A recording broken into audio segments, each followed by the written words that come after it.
Okay, first off, I'm going to be limping around. I don't know what I did to my foot, but hurts really bad. So hopefully this doesn't fall on it because I would scream and none of you want to hear that, and that's fine. So this is week 3. Still dealing with the equations, but we're doing what are called literal equations. And let me stress how important this is going to be for next year, especially if you're taking algebra, is learning how to manipulate equations. So what I mean by that is our area formula is length times width. We've done problems like this with numbers, where if we know the area is 300, we know the length is 30, but we don't know W. We know how to solve this by dividing by 30. That leaves me with W equals, and that's going to be 10. So we know the width is 10. When there's numbers in an equation, we know what to do. But sometimes it might say, solve for W. And you're given just the variables. This is an abstract concept, okay? Because you need to think about it like there are numbers. The goal is to isolate the W. So what do we do in order to isolate the W? Well, we say, okay, on the side of the W is multiplication with the L. So how can we move the L? What's the inverse to get L from this side to this side? Well, if it's multiplication, the inverse is division. So we divide. L divided by L is still 1. Not W, Mr. H. A divided by L, can I simplify anything? No. So to solve for W, the equation will read A divided by L equals W. That's solving for a variable. Or Mr. H, I don't quite get it. Okay, well, let's try another one. Let's go solve for H. Okay, so we're going to solve for H. We've got 3H minus X equals 2Y.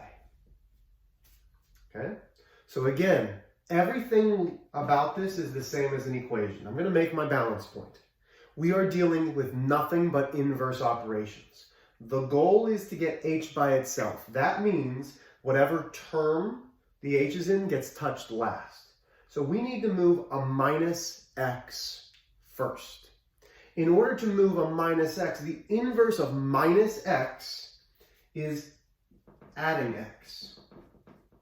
And this is where it becomes a little bit confusing. Negative X plus X is 0 because they're opposites. That's the additive inverse. So 3H drops down. Okay? 2Y plus X. Can I combine a 2Y and an X? Well, no. So I write this as 2Y plus X. I don't want it vertically, I want it written horizontally. Last but not least, we need H by itself. So I have to divide by 3. But what am I dividing over here by 3? The entire side. So now I have H equals, can we see that? Yep. Gives me 2Y plus X. The entire thing is divided by 3. Now, there is another way to write this. Instead of dividing the entire thing by 3, I could divide each individual thing by 3. So that would be 2/3 Y plus 1/3 X. And you might be saying, Mr. H, how did you get 1/3? Well, this is 1x. 1 divided by 3 is 1/3. 2 divided by 3. This right here is the way that I'm going to show you more often than not, is breaking it down into each separate fraction. Because the goal of literal equations, at least for what we're doing with algebra, and even with 8th grade pre-algebra, is we are getting ready to put things into slope-intercept form, which means we will be solving for variables just like we did here. This is not working very well. Come on, clean, clean, clean. There's a song we sing for cold that's on Amazon Music. The cleanup song. Everybody clean up, clean up, clean up. That's what I feel like I'm doing. Okay, so the goal for slope-intercept form is to solve for y. So let's start off easy.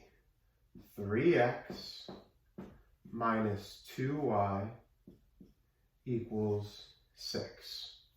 So again, the goal is to get y by itself. That means that this term, the negative 2y, gets touched last. So we're going to try to maneuver everything else to the other side.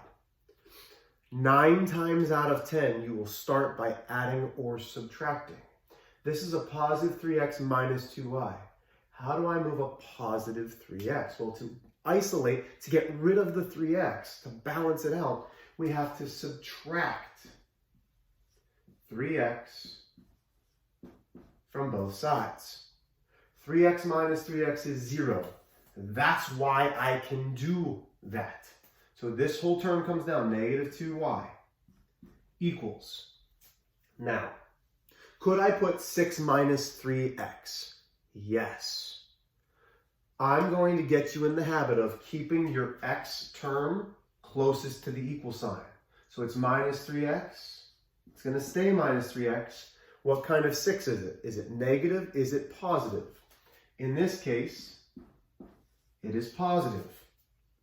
So just like the last problem, we have negative 2 times y. Well, we want the y to be by itself, so we divide each thing by negative 2.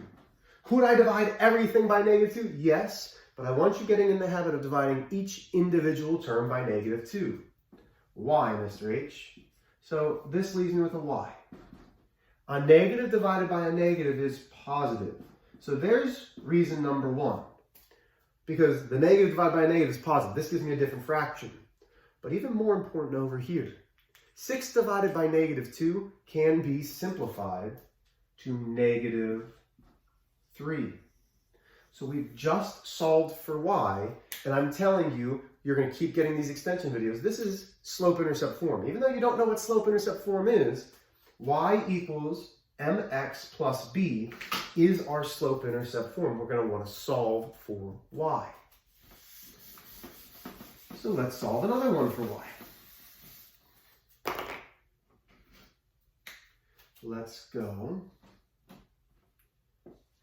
3x plus 7y minus 2 equals 0.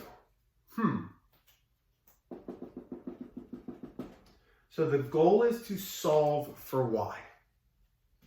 You have a couple different ways to do this, but my mind is pretty much ingrained that I want this stuff right here, this positive 7y, to stay where it's at. Everything else needs to go to the other side. So this is a positive 3x. Since it's a positive 3x, I want to move it by subtracting 3x. Why does that work? Because 3x minus 3x is 0. Everything else drops down. 7y minus 2 equals, well, 0 minus 3x is negative 3x. So we still have 7y. This is the last thing we're touching. So we need to move a negative 2. Add 2. Why does this work? Because negative 2 plus 2 is 0. 7y equals. And this is where most of you will try and start to get confused. A lot of you will put negative x, which is not correct. This is, negative 3x plus 2. They do not have the same variable, therefore we cannot combine the like terms because they're not alike. So I want my x term closest to the equal sign plus 2. So Now I'm going to divide by 7. That's wonderful. You could do this and get an answer of y equals, that's a y, negative 3x plus 2 divided by 7. I don't want to see, we're getting a little bit of a glare, let's see. Okay, there's the shadow. I don't want to see that, okay? That's not quite where I want it to be. Let's see, if I turn this light on, does that help? No. Let's close this blind for this window. Let's see what happens. Does that help? No, a little bit. Let's put this one down. Come on, foot, you can do it. And now let's turn this on.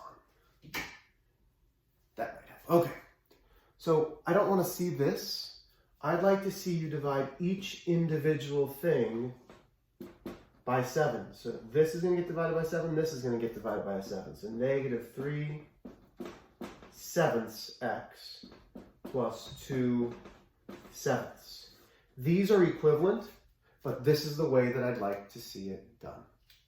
There will be a second video that I'll be putting out on Wednesday or Thursday that will keep doing this. But the goal is to solve for a variable. That's what literal equations are. Have a great week.